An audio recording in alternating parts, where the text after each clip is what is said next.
The schoolgirl's mass abduction reminded us that human trafficking is sadly not as rare as we would hope. But one woman, Sister Rosemary Nyirumbe, is standing up for women.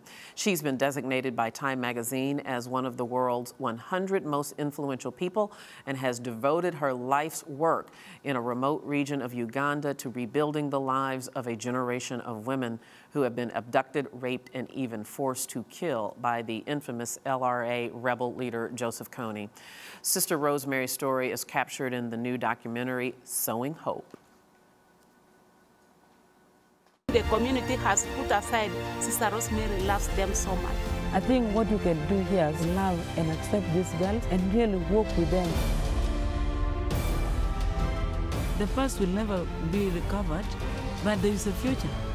We can still walk in hope. Sister Rosemary Nyirumbe is the director of the St. Monica's Tailoring School for Girls in Uganda, and she joins us here in our New York studios. Welcome to Arise America, Sister Thank you Nyirumbe. so much. Thank you for having me here. So great to see you, and congratulations and blessings to you on all the wonderful work that you do with young girls in Uganda. Of course, we wanted to talk to you because you've done a lot of work in helping girls that were, sold into human trafficking in Uganda by Joseph Kony. Yes. And you're very familiar with the situation that's now happening or potentially happening in Nigeria. These almost 300 girls that are missing, and of course Boko Haram has threatened to sell them on the market. Can you just give me an idea of the kind of life, if this happens to these girls, that they're facing? You see, right now, it's a very painful situation for everybody. And I can imagine it's more painful for these young girls who are being tortured psychologically and physically. And I think what I can tell everybody is that we need to come together to fight this evil against humanity, because human trafficking is actually evil, which is taking place everywhere. Today it is in Nigeria, tomorrow it can be anywhere in the world. And what I would like to tell people is that we should never say 3 weeks from now that this problem in Nigeria is old. It is not old, it is new. When it was happening in Uganda, it took so many years. And after some time, people seem to have forgotten all about it.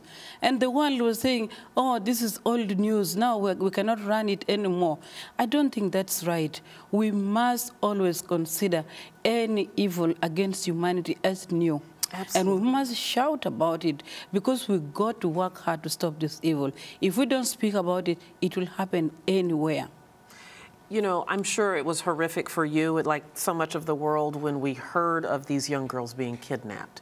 But then 2 days ago, the leader came out and threatened to sell these girls. How did that affect you when you heard that? It affected me so much. It pained me.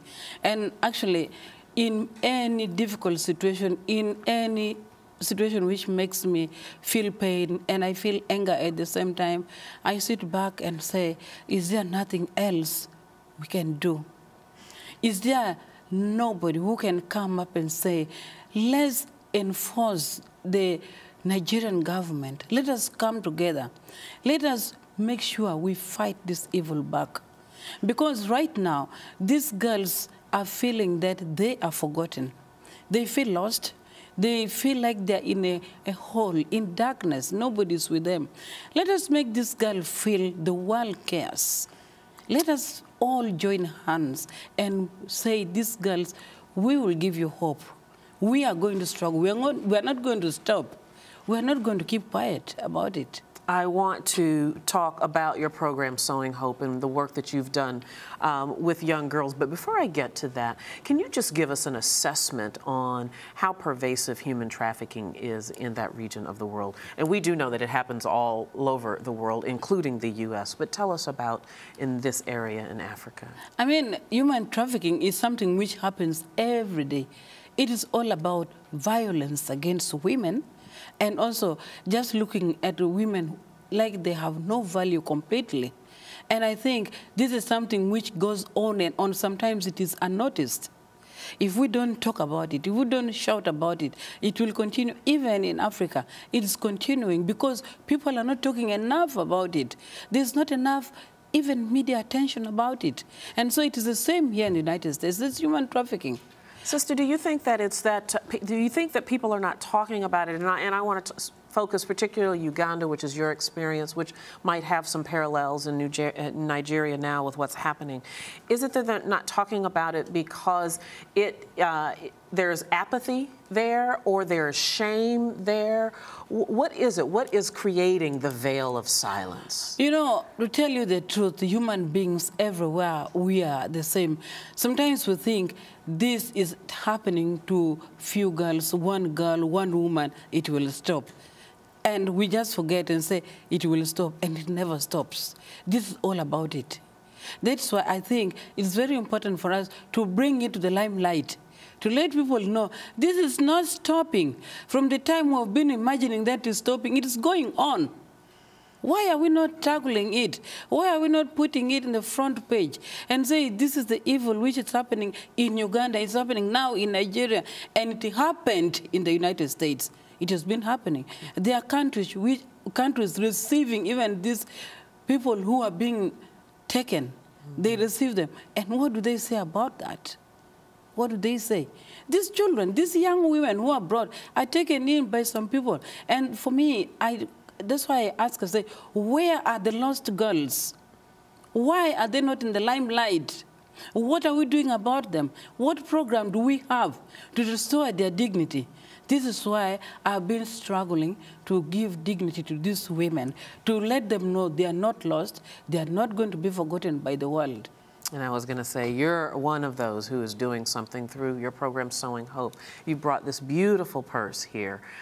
Tell us how this was created and why this is important in your ministry to these lost girls. You know, for me, this is something, as soon as you talk about it, it brings a smile on my face. And I'm sure you smile too, as a woman, to say something beautiful. I want to hold it up so people can see it. Look at that. The reason why I smile is that through this small work, which is just from pop tubs, you can see, it's just collecting trash and putting together to bring some beautiful designs.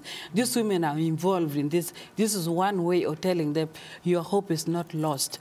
Through your skills, you can have your destiny in your own hands. I'm giving them hope. They are paid for what they produce, and that's why I tell everybody who talk about this, who meet and see this, buy these purses. Even if it is pinching in your pocket, you think it's very expensive. It's actually not expensive because you are paying for the love. You are paying for the care, for the time. These girls are put together to put the trash to become beautiful. And my book is called Sowing Hope. Sowing Hope, we're using the analogy of a needle to sew broken lives together. We are sewing trash which people threw together. These young women who are considered as lost, they are considered trash, they are considered with no value, are being sewn together as they do this. This is why I tell everybody, even if you don't want to buy these purses, you say, I am a guy, I don't carry purses, please buy these purses. Because they all have stories. Well, I congratulate you. God bless you for the work that you do with the young girls in Uganda, and we wish you continued success with that. We're all out of time, Sister, but I just want to ask you very quickly, give a word of encouragement to the families, the mothers of these missing girls who are facing this tragedy. I want to tell these mothers of the missing girls that we as women are all with them, and the world is with them. We are going to unite ourselves to fight this evil and give these young women hope. We are all going to open our arms to embrace their suffering. We are with them. They are not alone. Sister Rosemary Nyirumbe, thank you so much. Thank you. We wish you all the very best. Thank you so much. Yeah. Now let's take a look at the other news capturing headlines around the globe in our Arise News World Wrap.